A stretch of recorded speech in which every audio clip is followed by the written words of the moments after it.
পার্টির তরফ থেকে যা যা দরকার আমরা করুক। এইটা তো শুনলাম বলে প্রতি বছরই হয়, এটা প্রতি বছর।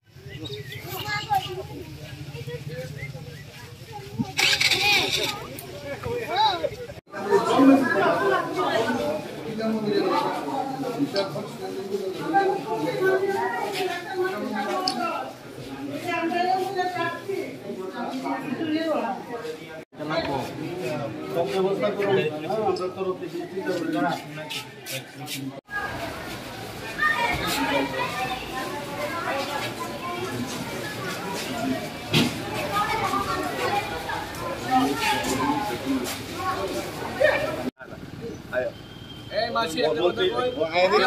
আমি কারা কও আগে, আমি কারা নাম কি আমার কও।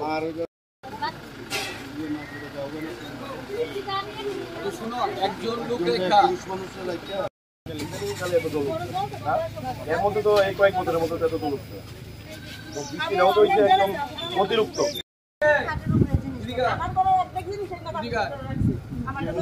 সাহায্য করো, মুখ্যমন্ত্রী আইছে কিন্তু।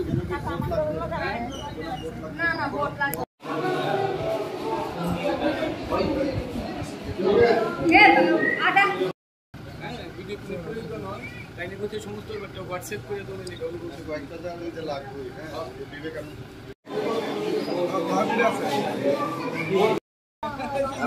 আমরা আইনি সবসময়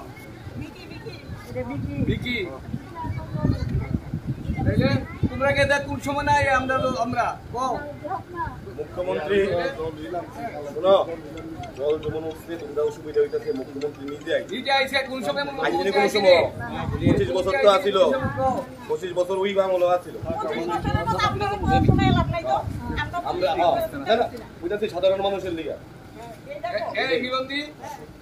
তোমরা কোন সময় তোমরা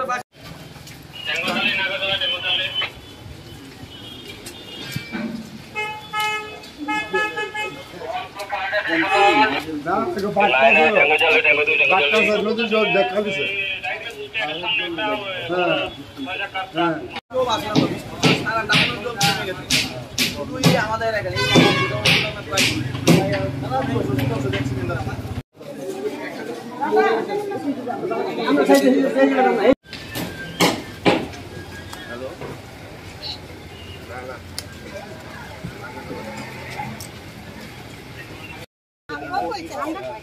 মুখ্যমন্ত্রী নিজে আইছে, চিন্তা করেন না। সব সরকার দল পার্টি সবাই আপনার লগে আমরা ঠিক আছে। আচ্ছা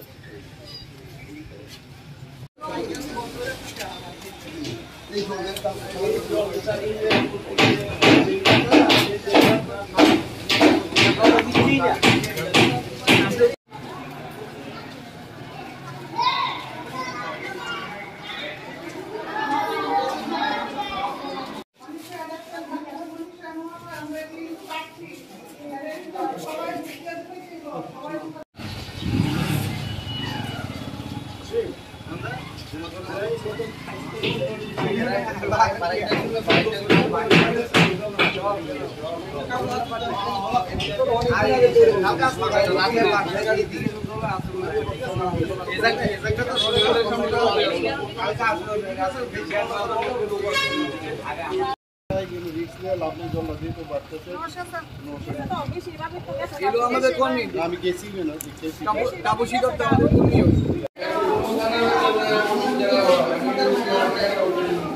আরে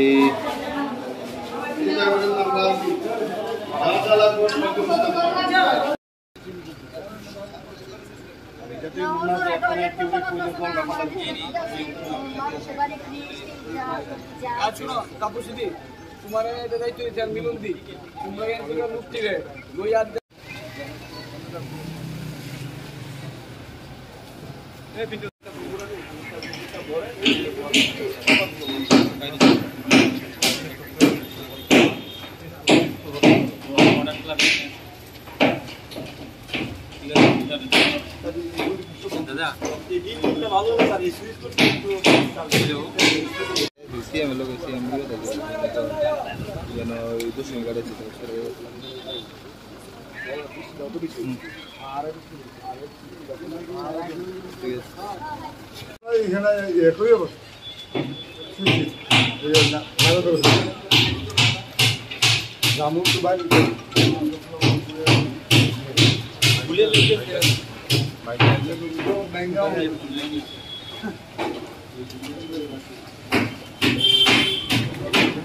জল কমে গেছে, তো এখানে বটজোয়ালির 46 নম্বর 47 নম্বর যে বুথ, সেখানে জল ব্যাকফ্লো হচ্ছে। তো সেই সব জায়গা দেখছি, কিছু কিছু জায়গার মধ্যে আমরা শরণার্থী শিবিরও করেছি, কিছু ভোট আনার জন্য আবার ব্যবস্থা করেছি। আমি কালকে 6টা ভোট চলেছে আগরতলা শহরে, এখানেও আমি এখন বলেছি আধিকারিকদের এখানে নিয়ে আসতে। তো সব জায়গায় দেখছি এমনিতে সার্বিক পরিস্থিতি আন্ডার কন্ট্রোলই আছে, কিন্তু এরকম প্রাকৃতিক দুর্যোগ কিছু করার নেই। তবুও চেষ্টা করছে, এবং কোন কোন জায়গা দিয়ে কী কী সমস্যা এখানে যে প্রতিনিয়তই হয়। তো এগুলো নিয়ে আমরা পরবর্তী সময়ে নিশ্চয়ই আলোচনা করব, এবং এটা পার্মানেন্ট সলিউশন করা যায় কিনা সেই বিষয়ে কথাবার্তা বলব। কতগুলা শরণার্থী ক্যাম্প হয়ে যায় এখনো কি কোনো কিছু? এখন অবধি তো কালকে তো আমার যেগুলো করেছিল টেম্পোরারি, এগুলো তো সব অলরেডি চলে গেছে এখান থেকে। এখন অবধি আমার কাছে যা খবর আছে, আমি দুটো জায়গায় গেছি, আর বাকিগুলো এখন আমি জানি না, গেলে বুঝতে পারবো কতগুলো শরণার্থী ক্যাম্প হয়েছে। কারণ ওদেরকে আবার ওখান থেকে নিয়ে এসে তারপর দেখতে হবে। আর সমস্ত শরণার্থী শিবিরগুলোতে আমাদের সমস্ত ধরনের হেল্প, খাওয়া দাওয়া, চাই, জল সব ব্যবস্থা করি।